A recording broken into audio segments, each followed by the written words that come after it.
ठीक आहे. महत्त्वमापन या घटकावरती आधारित महाराष्ट्र राज्य परीक्षा परिषदेनं 2017 ते 2025 दरम्यान विचारलेल्या सर्व प्रश्नांचे स्पष्टीकरण आपण पाहतो आहे. त्याच्यातला पुढच्या पार्टमध्ये तुमचं सगळ्यांचं स्वागत आहे. पहिला प्रश्न, 44 सेमी लांबीच्या 2 तारा घेऊन, ठीक आहे, 44 सेमी लांबीच्या 2 तारा घेतल्या. एका तारेस वर्तुळाकृती आकार दिला. एका तारेस बोला कुठं आहे वर्तुळ? वर्तुळाकार दिला. आणि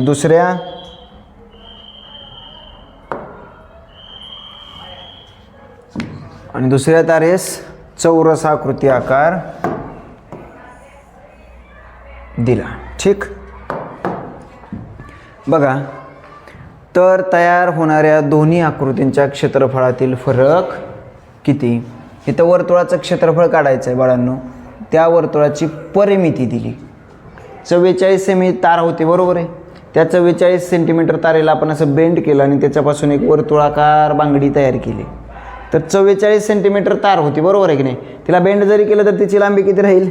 तेवढीच. आणि मग या वर्तुळाच्या कडेची लांबी म्हणजे काय? त्या वर्तुळाचा परिघ म्हणजे त्याची परिमिती. ठीक आहे. म्हणजे वर्तुळाचा परिघ किती दिला? बोला, 44 दिला. ठीक आहे. म्हणजे वर्तुळाचा परिघ बरोबर काय सूत्र आहे आपलं? 2πr. परिघ दिला 44.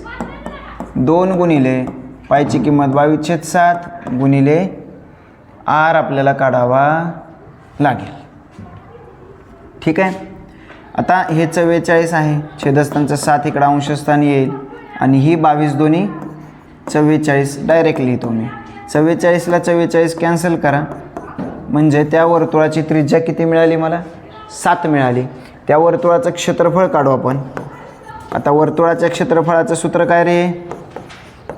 बोला, πr² 22/7 गुणिले r किती आहे रे? 7.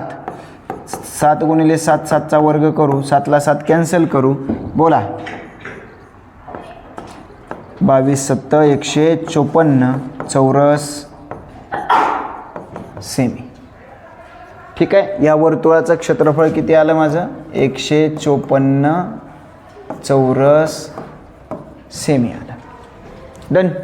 आता बघा, या चौरसाकडे जाऊया. चौरसाची परिमिती बरोबर काय सूत्र आहे रे आपलं? बोला बाळांनो, चौरसाची परिमिती बरोबर 4 गुणिले बाजू. परिमिती त्याने दिली 44. हे 4 गुणिले बाजू कितीची चौपट 44 असते रे. किंवा मग हे 4 इकडं गुंतो, इकडं भागा आणि मग त्याची बाजू मिळेल आपल्याला किती? 11 सेंटीमीटर. 11 सेंटीमीटर. आणि मग त्याचं क्षेत्रफळ, चौरसाच्या क्षेत्रफळाचं सूत्र काय? चौरसाचे क्षेत्रफळ बरोबर बाजूचा वर्ग 11चा वर्ग किती? 121 चौरस सेमी. 121 चौरस सेंटीमीटर. त्यांनी काय सांगितलं? आकृतीच्या क्षेत्रफळातील फरक किती? आकृतीच्या क्षेत्रफळातला फरक किती? बघा, क्षेत्रफळातला फरक काढायचा आहे आपल्याला. मग आता फरक बरोबर 154 वजा 121. 4तून 1 गेलं 3 उरतं, 5तून 2 गेलं 3 राहिले, 1तून 1 0. 33 चौरस सेंटीमीटर. पर्याय क्रमांक 2 हे आपलं बरोबर उत्तर आहे. ठीक आहे. पुढच्या प्रश्नाकडे जाऊया. पुढील सर्व चौरस एकरूप आहेत व या सर्व आकृतीचे एकूण पृष्ठफळ 54 चौरस एकक आहे. तर त्या आकृतीची परिमिती किती? किती चौरस आहेत रे? 1 2 3 4 5 6. 6 चौरसांचं मिळून क्षेत्रफळ किती आहे रे? 54 चौरस एकक आहे. 6चं मिळून आहे. मग एकाचं किती आहे? एका चौरसाचे क्षेत्रफळ बरोबर 54 बरोबर आहे. 54 भागिले 6, 96 54. एका चौरसाचं क्षेत्रफळ किती? 9 चौरस सेंटीमीटर, किंवा मग सेंटीमीटर दिलेलं नाही त्यांनी, सॉरी एकक दिलेलं नाही, मग चौरस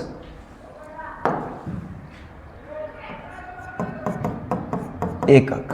त्यांनी काय म्हटलंय तर आकृतीची परिमिती किती? चौरसाचं क्षेत्रफळ म्हणजे काय? बाजूचा वर्ग. बाजूचा वर्ग किती दिलाय? 9 दिलाय.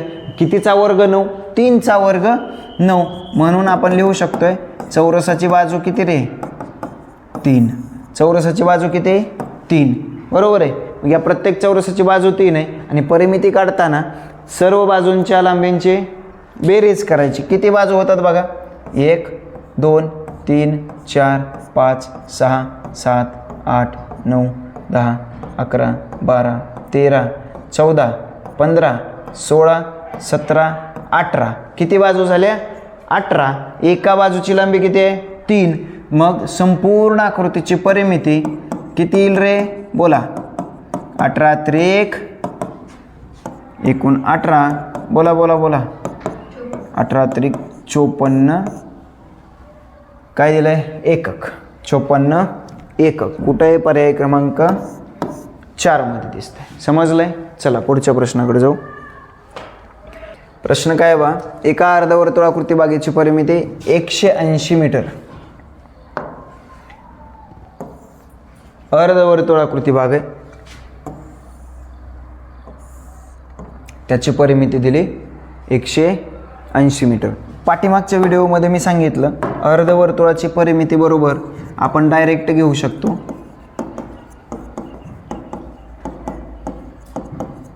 अर्धवर्तुळाची परिमिती बरोबर काय घेणार आहे आपण? 36/7 गुणिले r. बरोबर आहे? समजतंय? 36/7 गुणिले r. आता परिमिती किती दिली? 180. हे 7 इकडे आल्यानंतर गुणणार आहे, हे 36 इकडे भागणार आहे, बरोबर r. 18 एके 18, 18 दोन्ही 36, 2 पंचे 10, 5 7 35. म्हणजे याची त्रिज्या किती मिळाली रे? 35 सेंटीमीटर. त्रिज्या किती मिळाली? 35 सेंटीमीटर. आता काय करायचं आहे? त्या बागेचं क्षेत्रफळ काढायचं आहे. मग वर्तुळाचं क्षेत्रफळ काय आहे? पायारचा वर्ग.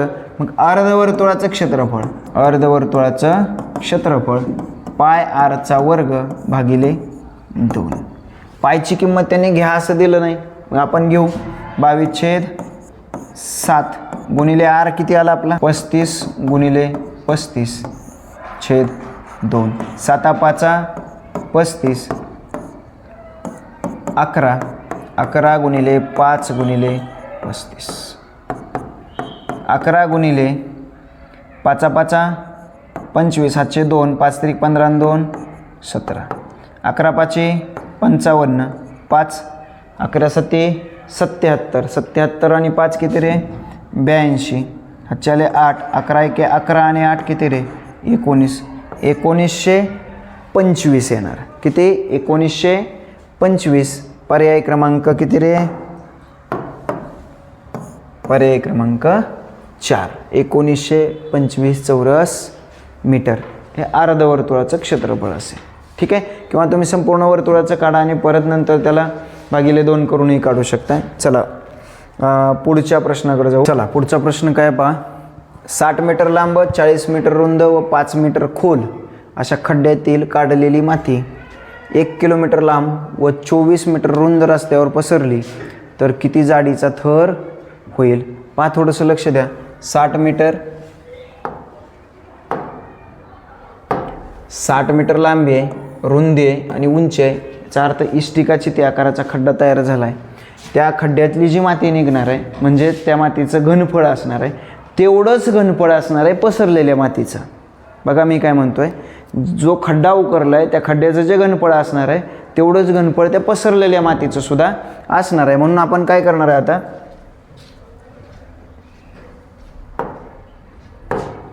बघा 60 मीटर लांब, 40 मीटर रुंद व 5 मीटर असा जो खड्डा आहे त्या खड्ड्याचे घनफळ बरोबर पसरलेल्या मातीचे घनफळ. चला, खड्ड्याचं घनफळ काय? 60, 40 आणि 5 यांचा गुणाकार. आणि पसरलेल्या मातीची माहिती काय दिली? 1 किलोमीटर आहे बाळांनो, लक्ष द्या. 1 किलोमीटर आणि बाकी सगळे मीटरमध्ये आहे, त्याच्यामुळे त्या किलोमीटरला मीटर करू. 1 किलोमीटर बरोबर किती मीटर असतं? बोला, 1000 मीटर. मी डायरेक्ट कन्वर्जन करून घेतो. पुढं जाऊया. 24 मीटर लांब, 24. आणि त्याची जी जाडी आहे, मातीची जाडी, त्याला आपण उंची असं म्हणू, किंवा मग मी इथं मराठीत लिहितो जाडी, काही फरक पडत नाही, जाडी. हे 1000 आणि 24 इकडे आल्यानंतर काय होईल रे? छेदस्थानी, बरोबर, त्याची जाडी.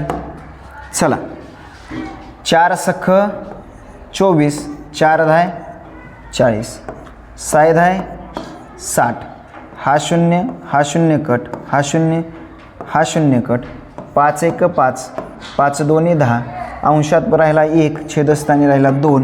म्हणजे जाडी अर्ध्या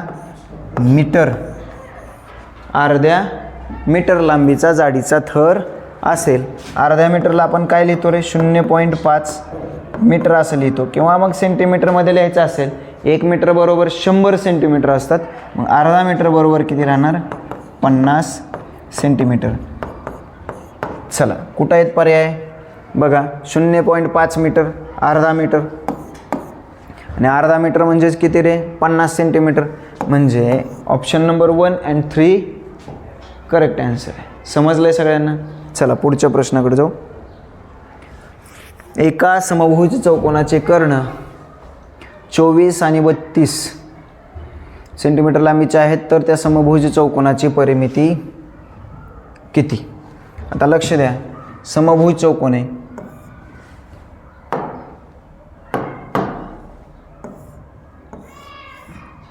ठीक आहे, समभुज चौकोनाचे कर्ण दिली बाळांना. कर्ण 24 आहे, मग आपल्याला त्याचा गुणधर्म माहिती आहे. समभुज चौकोनाचे कर्ण परस्परांचे लंब दुभाजक असतात, म्हणजे ते परस्परांना दुभागतात पण आणि काटकोनात दुभागतात. ठीक आहे, एक कर्ण 24चा आहे बाळांनो, एक कर्ण 24चा आहे, तर दुभागल्यानंतर हा 12 आणि इथं 12 येईल. आणि दुसरा आहे तो, ठीक, थोडंसं मोठी आकृती काढू.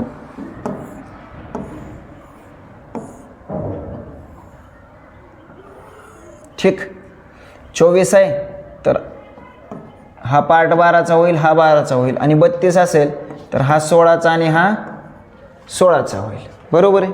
हां, तर त्या समभुज चौकोनाची परिमिती काढायची. आता परिमिती काढायची असेल तर मग त्याची बाजू माहिती पाहिजे, आणि बाजू काढण्यासाठी आपल्याला काय करावं लागेल? इथं काटकोनात दुभागतो म्हणून 90 अंशाचा कोन होईल, आणि त्याच्यासाठी आपल्याला पायथागोरसचा प्रमेय वापरावा लागेल. जर तुमचा पायथागोरसचा प्रमेय समजलेला असेल आणि त्रिकूट जर पाठ असेल तर लगेच लक्षात येईल की हे किती पट आहे, हे किती पट आहे, आणि वरती किती असेल.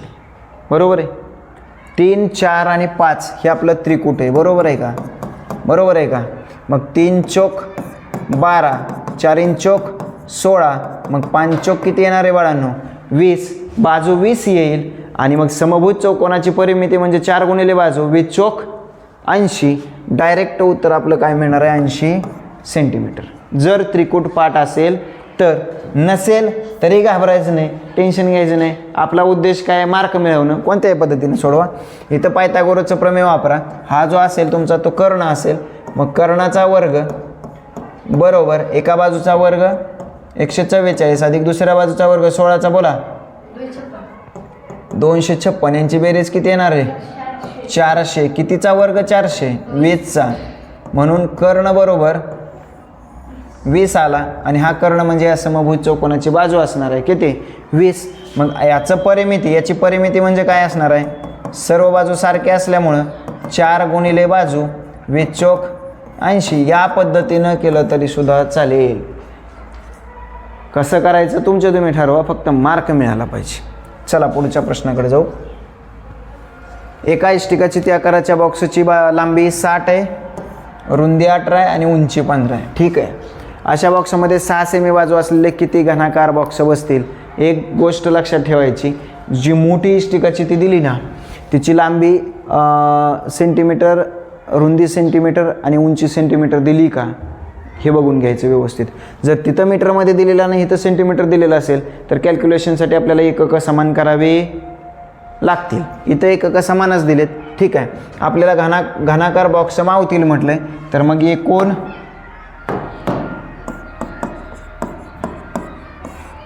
एकूण बॉक्स. ठीक आहे, आता याचं घनफळ काढायचं. त्याचं घनफळ काय? लांबी गुणिले रुंदी गुणिले उंची, 60 गुणिले 18 गुणिले 15. आणि मग हा जो छोटेचे बॉक्स आहेत किती घनाकार बॉक्स मावतील. घनाकार म्हणजे काय? सर्व बाजू लांबी रुंदी उंची सगळी काय असते? सारखी असते. त्याच्यामुळे त्याची लांबी पण 6, रुंदी पण 6 आणि उंची पण 6. 6 एके 6, 6 दाय 60, 6 एके 6, 6 त्रिक 18, परत 3 एक 3, 3 दोन्ही 6, 2 पंचे 10, 15 पाचे 75. किती बॉक्स मावतील? 75. पर्याय क्रमांक 4. सिंपल आहे. पुढच्या प्रश्नाकडे जाऊ.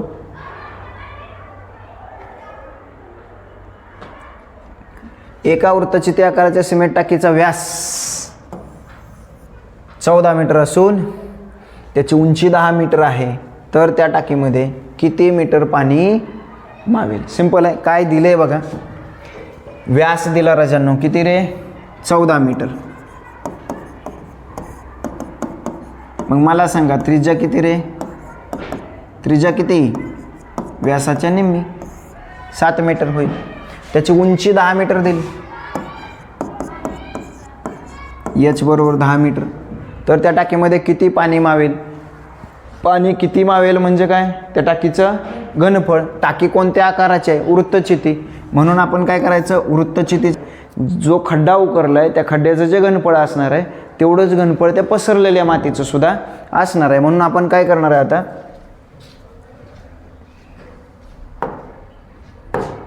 बघा, 60 मीटर लांब, 40 मीटर रुंद व 5 मीटर असा जो खड्डा आहे त्या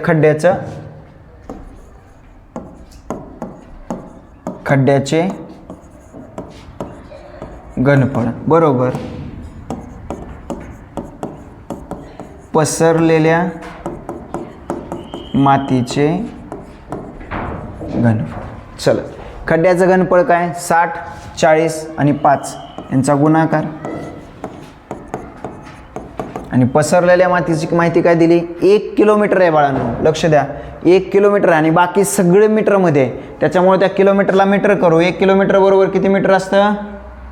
बोला, 1000 मीटर. मी डायरेक्ट कन्वर्जन करून घेतो. पुढं जाऊया. 24 मीटर लांब, 24, आणि त्याची जी जाडी आहे मातीची जाडी त्याला आपण उंची असं म्हणू, किंवा मग मी इथं मराठीत लिहितो जाडी, काही फरक पडत नाही. जाडी हे 1000 आणि 24 इकडे आल्यानंतर काय होईल रे? छेदस्थानी बरोबर त्याची जाडी. चला, 4 सख 24, 4 धाय 40, 6 धाय 60. हा 0, हा 0 कट, हा 0, हा 0 कट. 5 एक 5, 5 दोन्ही 10, अंशात राहिला 1, छेदस्थानी राहिला 2, म्हणजे जाडी अर्ध्या मीटर लांबीचा जाडीचा थर असेल. अर्ध्या मीटरला आपण काय लिहितो रे? 0.5 मीटर असं लिहितो, किंवा मग सेंटीमीटरमध्ये लिहायचं असेल 1 मीटर बरोबर 100 सेंटीमीटर असतात. मग अर्धा मीटर बरोबर किती राहणार? 50 सेंटीमीटर. चला, कुठं आहेत पर्याय?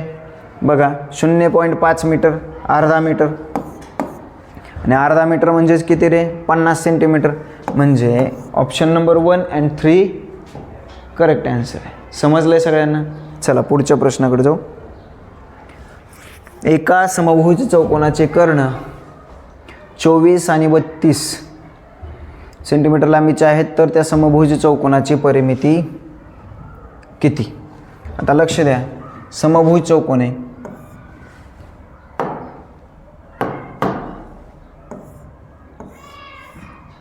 ठीक आहे, समभुज चौकोनाचे कर्ण दिली वळांना. कर्ण 24 आहे. मग आपल्याला त्याचा गुणधर्म माहिती आहे. समभुज चौकोनाचे कर्ण परस्परांचे लंब दुभाजक असतात. म्हणजे ते परस्परांना दुभागतात पण आणि काटकोनात दुभागतात. ठीक आहे. एक कर्ण 24चा आहे बाळांनो, एक कर्ण 24चा आहे, तर दुभागल्यानंतर हा 12 आणि इथं 12 येईल. आणि दुसरा आहे तो, ठीक, थोडंसं मोठी आकृती काढू.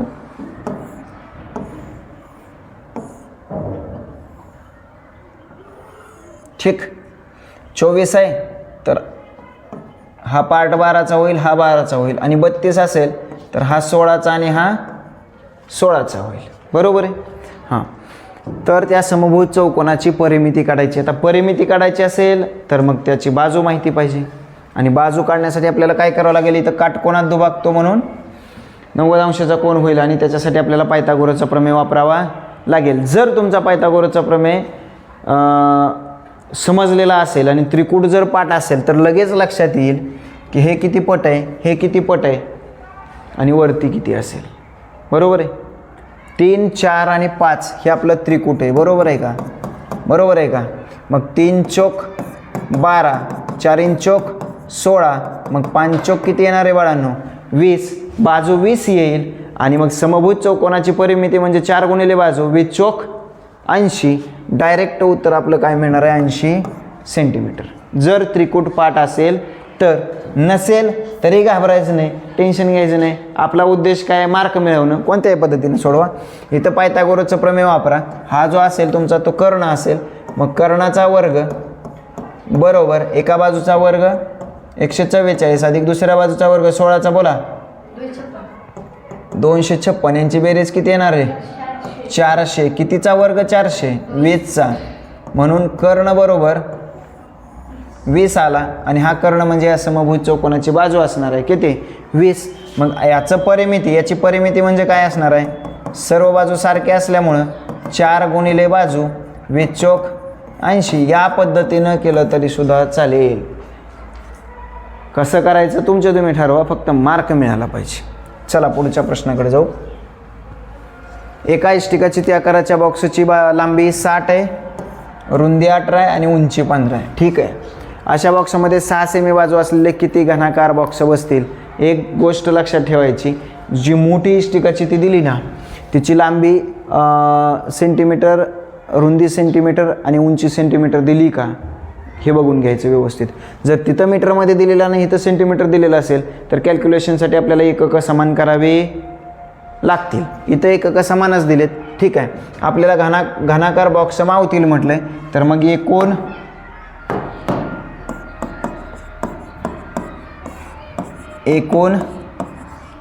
बॉक्स. ठीक आहे. आता याचं घनफळ काढायचं. त्याचं घनफळ काय? लांबी गुणिले रुंदी गुणिले उंची. 60 गुणिले 18 गुणिले 15. आणि मग हा जो छोटेचे बॉक्स आहेत किती घनाकार बॉक्स मावतील? घनाकार म्हणजे काय? सर्व बाजू लांबी रुंदी उंची सगळी काय असते? सारखी असते. त्याच्यामुळे त्याची लांबी पण 6, रुंदी पण 6 आणि उंची पण 6. 6 एके 6, 6 10 60. 6 एके 6, 6 त्रिक 18. परत 3 एक 3, 3 दोन्ही 6, 2 पंचे 10, 15 पाची 75. किती बॉक्स मावतील? 75. पर्याय क्रमांक 4. सिंपल आहे. पुढच्या प्रश्नाकडे जाऊ.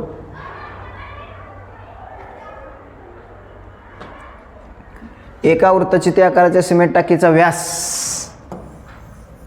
14 मीटर असून त्याची उंची 10 मीटर आहे, तर त्या टाकीमध्ये किती मीटर पाणी मावेल? सिंपल आहे. काय दिले बघा. व्यास दिला राजांनो, किती रे? 14 मीटर. मग मला सांगा त्रिज्या किती रे?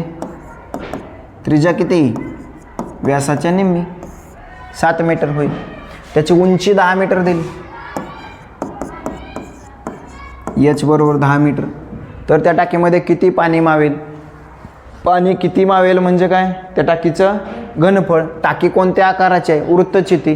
म्हणून आपण काय करायचं? वृत्तचिती आकाराची टाकी आहे म्हणून टाकीचे घनफळ म्हणजेच वृत्तचितीचे घनफळ काय? पाय आर वर्ग एच. ठीक आहे. पायची किंमत 22/6 7, त्रिज्या आपली 7च आहे. आरचा वर्ग म्हणजे 7 गुणिले 7 करूया. एच 10 दिला. 7 7 कॅन्सल करा. 22 7 154 गुणिले 10 1540. एक शून्य द्या फक्त. 1540 घन मीटर.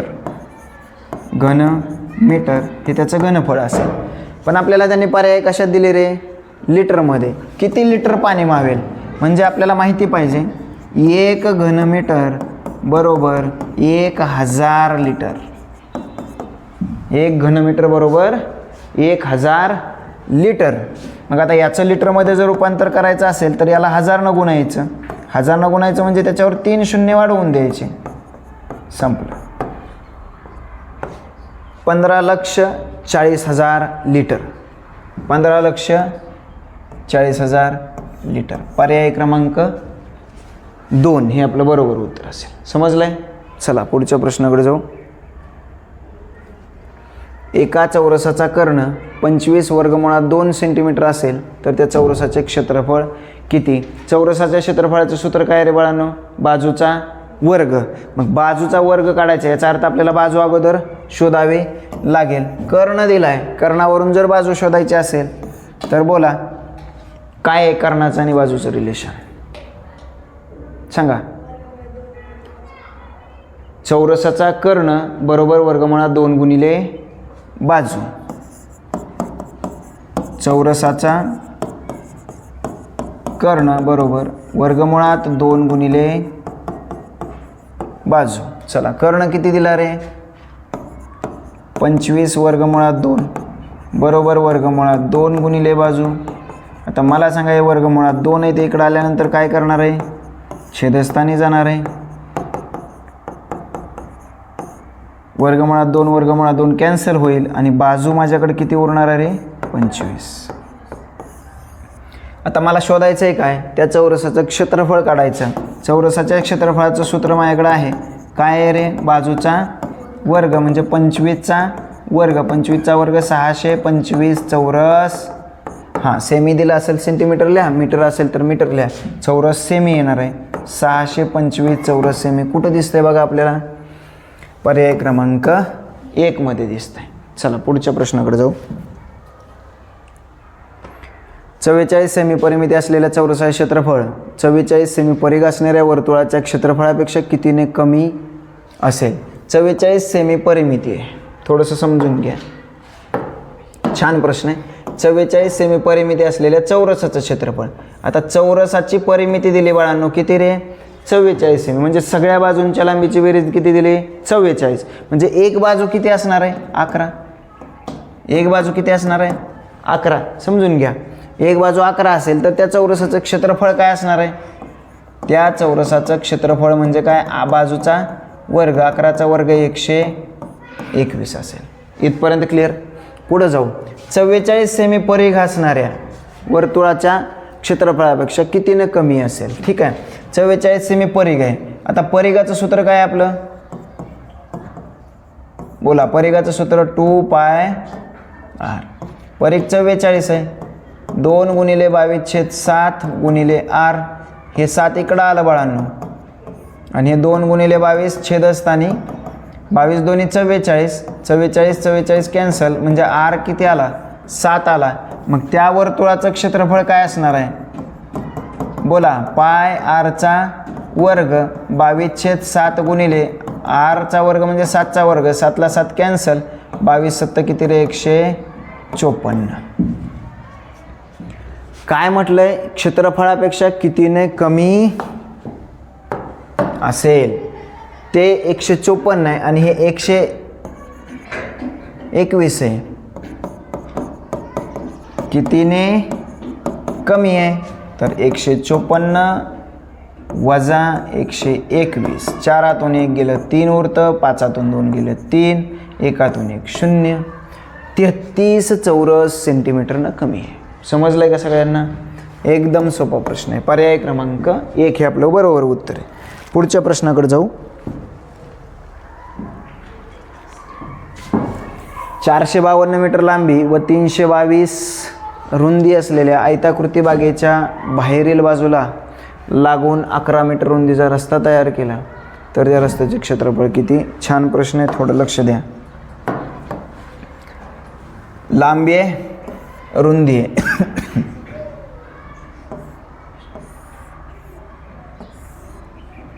लांबी किती आहे? 452 आणि रुंदी किती आहे रे? 322. क्लिअर इथपर्यंत? चला, बाहेरील बाजूला लागून 11 मीटर रुंदीचा रस्ता केला.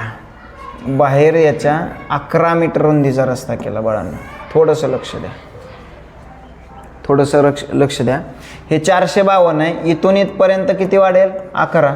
इथून इथपर्यंत किती वाढेल? 11. 11 आणि 11 किती रे? 22. म्हणजे बाहेरचा रस्ता जो आहे तो 452 अधिक 22 किती रे? 474. 474. त्या रस्त्याची लांबी किती? 474. बरोबर आहे. हां, आणि त्याची रुंदी किती असणार आहे? हे 322 आणि इथून इकडचं 11 आणि हे 11 वाढलेलं. 322 आणि हे 11 आणि 11 किती वाढलं? 22 वाढलं. 443. म्हणजे याची रुंदी किती झाली रे? 344. त्यांनी काय विचारलंय? तर त्या रस्त्याचं क्षेत्रफळ किती चौरस मीटर असेल? फक्त रस्त्याचं क्षेत्रफळ काढायचं राजांनो. म्हणजे काय करावं लागेल? बाहेरच्या क्षेत्रफळातनं आतलं क्षेत्रफळ वजा करावं लागेल. बरोबर आहे की नाही? हां, मग काय करूया आपण? चला फास्ट कॅल्क्युलेशन करा. बाहेरच्या चौरसाचं क्षेत्रफळ काय येईल? आयताचं, याला आपण ABCD देऊ आणि आत PQRS देऊ. ठीक आहे. एरिया ऑफ ABCD बोला. 474 गुणिले 344 काय येतोय गुणाकार? का करायचा? 474 आणि 344. ठीक आहे, वेळ खूप जातोय, तुम्ही करा गुणाकार. किती आला? 16 30 56 चौरस मीटर. आता आतला जो आयत आहे, एरिया ऑफ PQRS. ठीक आहे. आतला 452 गुणिले 322 याचा गुणाकार किती येईल?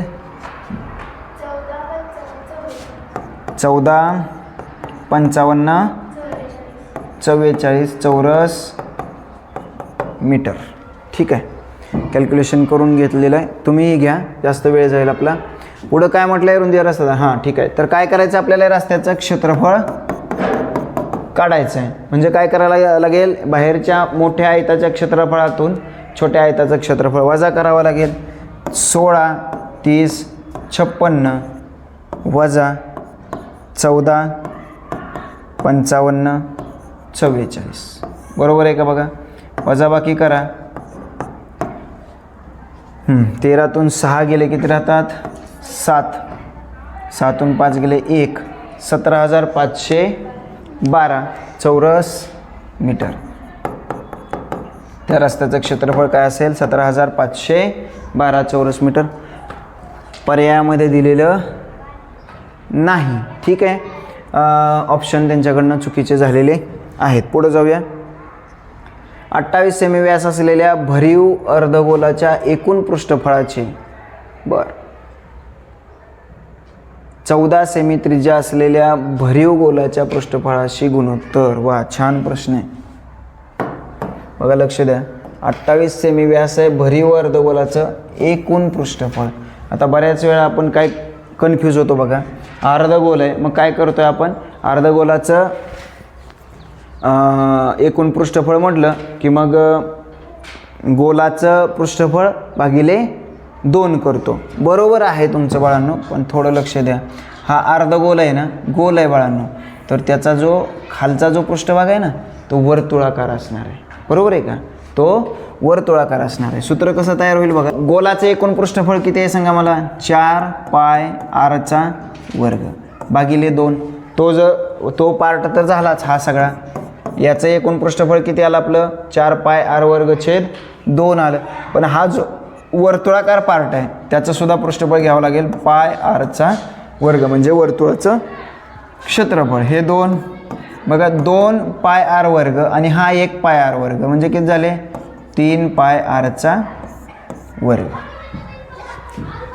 काय म्हटलंय भरीव अर्धगोलाचं एकूण पृष्ठफळ किती 3 पाय आरचा वर्ग. किती दिलंय 28 सेमी व्यास दिलाय मुलांनो. व्यास किती दिला इथं लिहितो.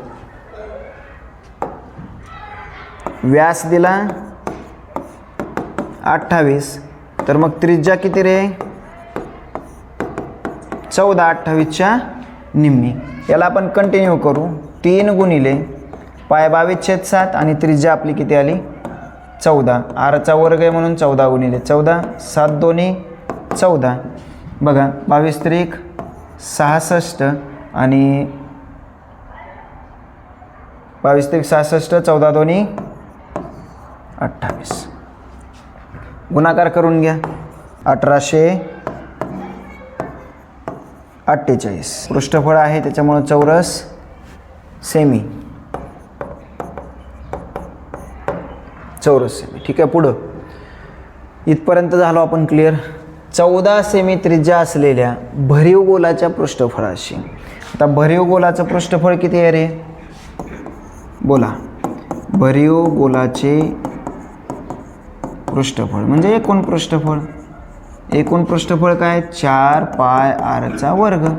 4 गुणिले पाय 22/7 आर दिलाय त्यांनी 14 14 गुणिले 14 7 दोन्ही 14 22 दोन्ही 44 22 चौक 88 गुणिले 14 दोन्ही 28. ठीक आहे. याचं काय येणार 66 गुणिले 28 आणि याचं 88 गुणिले 28. 28 28 कॅन्सल 11 सक्क 66 11 8 88 बेत्रिक 6 बेचोक 8 3/4 3 4. ठीक आहे. गुणोत्तर काय येईल 3/4. पर्याय क्रमांक 3 हे आपलं बरोबर. चला 28 सेमी व्यास असलेल्या भरीव अर्धगोलाच्या एकूण पृष्ठफळाचे. ठीक आहे. भरीव अर्धगोलाचं एकूण पृष्ठफळ त्याचा व्यास दिलाय. याचा व्यास दिला 28. मग याचा व्यास जर 28 असेल तर त्रिज्या किती असणार आहे 14 असणार आहे. त्याचं गुणोत्तर 14 सेमी त्रिज्या असलेल्या भरीव गोलाच्या पृष्ठफळाशी गुणोत्तर किती. आता अर्धगोलाचं एकूण पृष्ठफळ लक्ष द्या. अर्धगोलाचे एकूण पृष्ठफळ आणि भरीव गोलाचं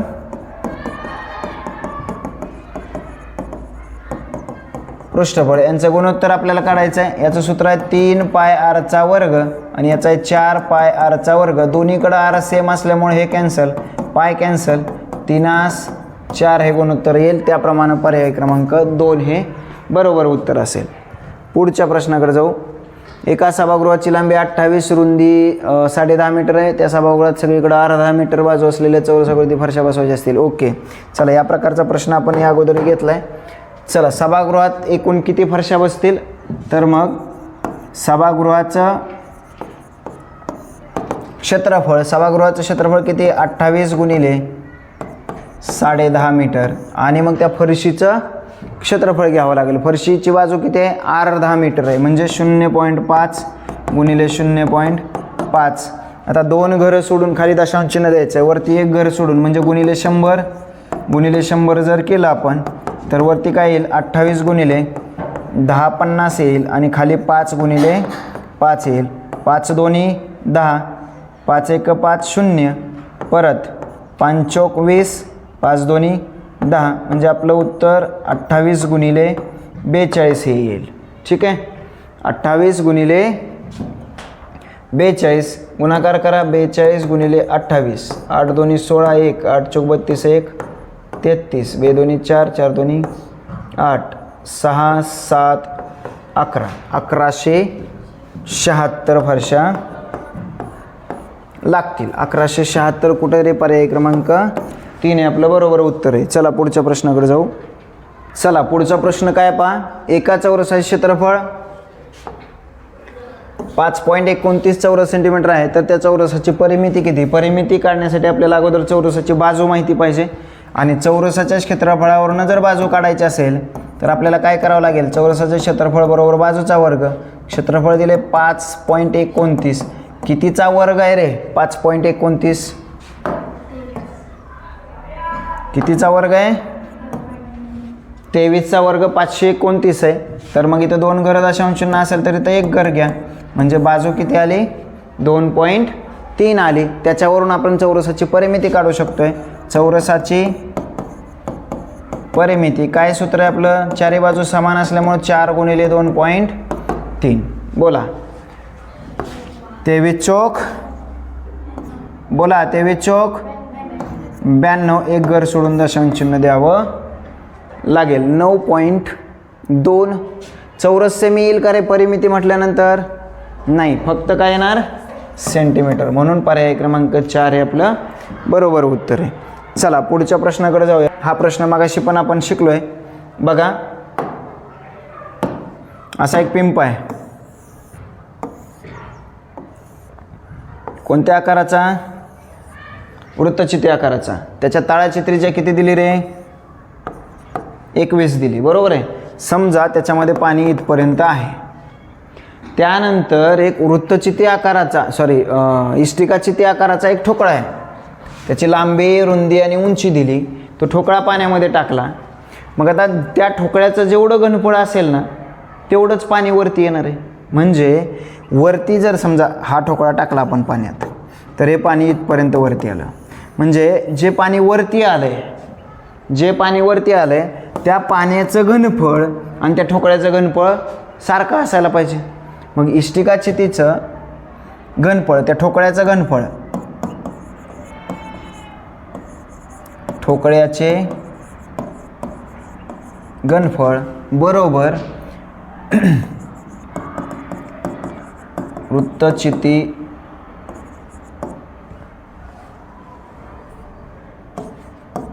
वृत्तचितीचं घनफळ. कोणत्या वृत्तचितीचं?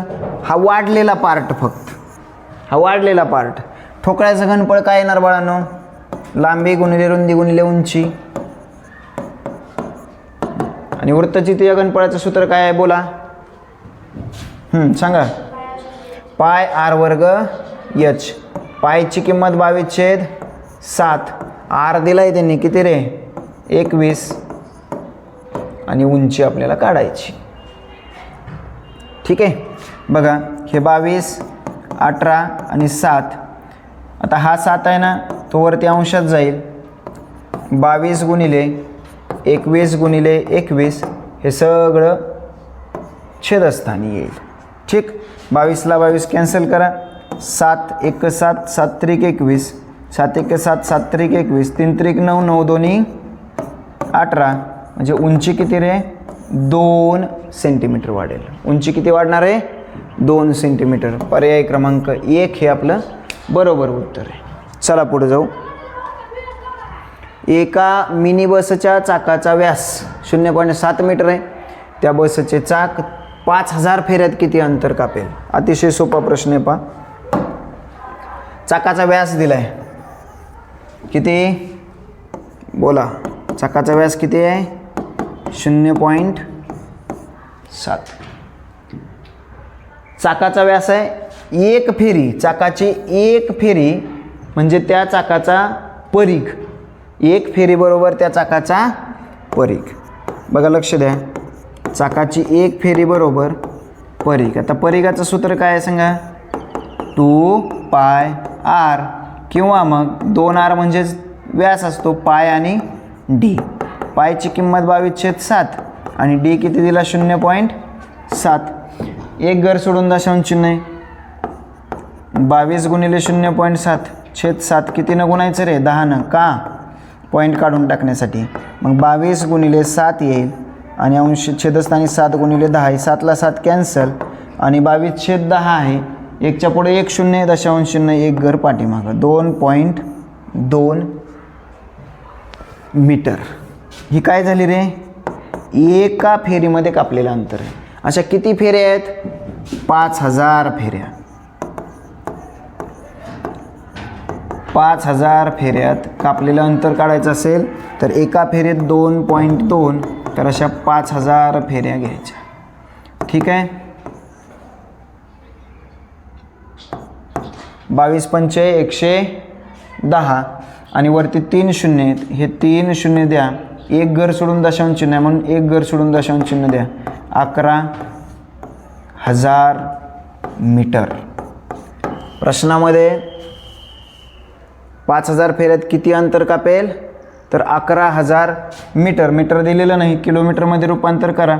म्हणजेच मीटरचं किलोमीटर करत असताना काय करणार आहे, 1000नं भागणार आहे आपण. म्हणजे 11,000 भागिले 1000 केलं तर काय येतं रे, 11 किलोमीटर येणार आहे. 11 किलोमीटर कुठं दिलं आहे, पर्याय क्रमांक 4 मध्ये दिलं. चला पुढच्या प्रश्नाकडे जाऊया. एका समभुज ब्लर दिसतंय, एका समभुज त्रिकोणाची प्रत्येक बाजू 22 आहे. त्या त्रिकोणाचे क्षेत्रफळ किती. ठीक आहे, असो. बाजू किती दिली रे, 22 सेंटीमीटर दिली. आता मला सांगा समभुज त्रिकोणाचं क्षेत्रफळ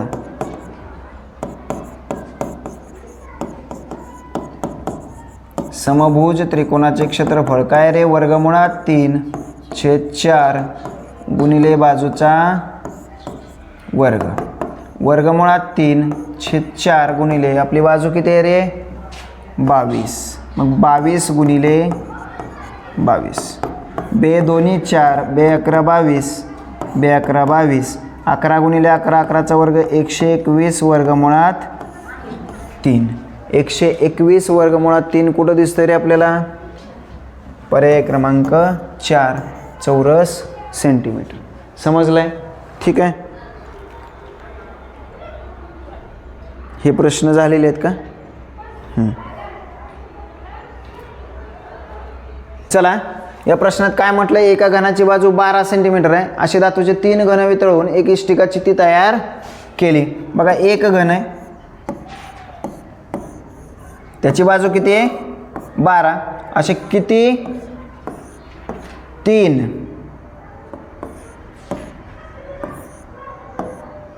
बघा लक्ष द्या, असे किती घन वितळवले,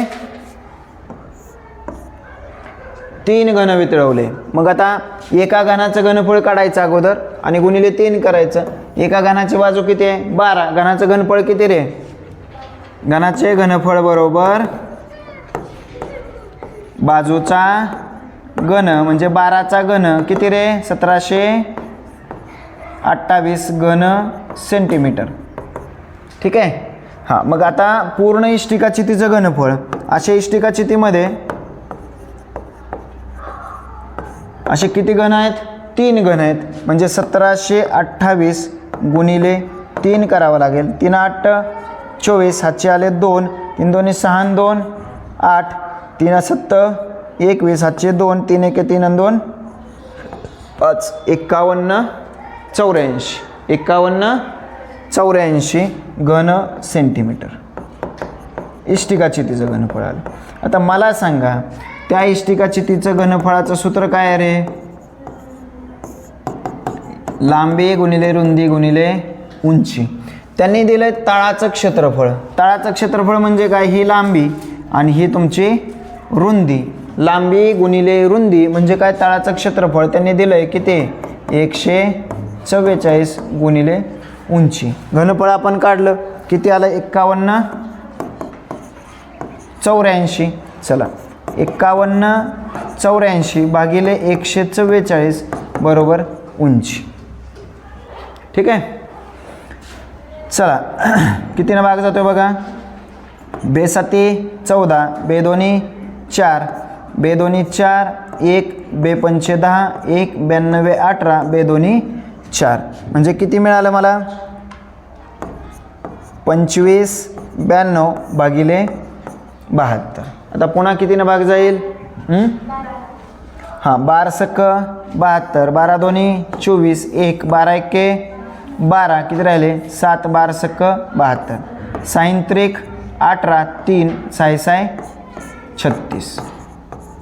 म्हणजे मला उंची किती मिळाली रे 36 सेंटीमीटर. पर्याय क्रमांक 1, कारण इथं बाजू दिली होती सेमीमध्ये, इथं चौरस सेमी दिलं, तर मग 36 सेंटीमीटर हे माझं उत्तर असेल. 2 पर्याय निवडा म्हटलं. सेंटीमीटरचं मीटर करायचं असेल तर मग 1 मीटर बरोबर 100 सेंटीमीटर. सेंटीमीटरचं मीटर करायचं असेल तर भागिले 100.